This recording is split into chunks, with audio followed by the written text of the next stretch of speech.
Hey there, true believers. I think there's one thing many of us have forgotten that was ever announced by Fox.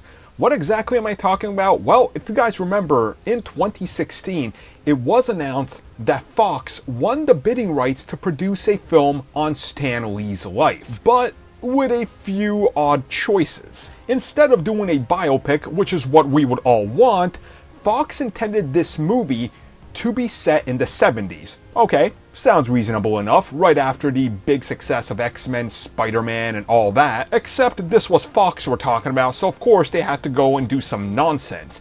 The film was actually announced as a period action-adventure movie with a very hard sci-fi tone. That would see Stan Lee being an action hero in a film that's more akin to something like Kingsman: The Secret Service. And Stan Lee would be presented as a Roger Moore-style 007 character. Now, if all of that sounds like the most Fox thing you've ever heard of, that's about accurate. But remember, Disney is acquiring Fox.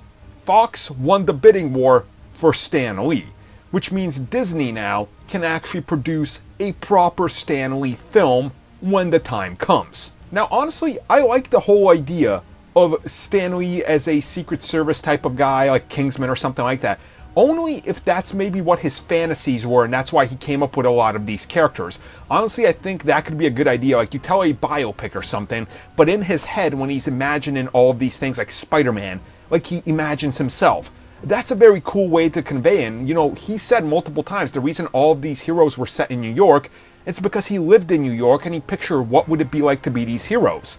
I honestly like that. That's a great way to take it. But a straight-up action sci-fi movie with Stan Lee as a Secret Service member? Does that sound like the Stan Lee movie we want?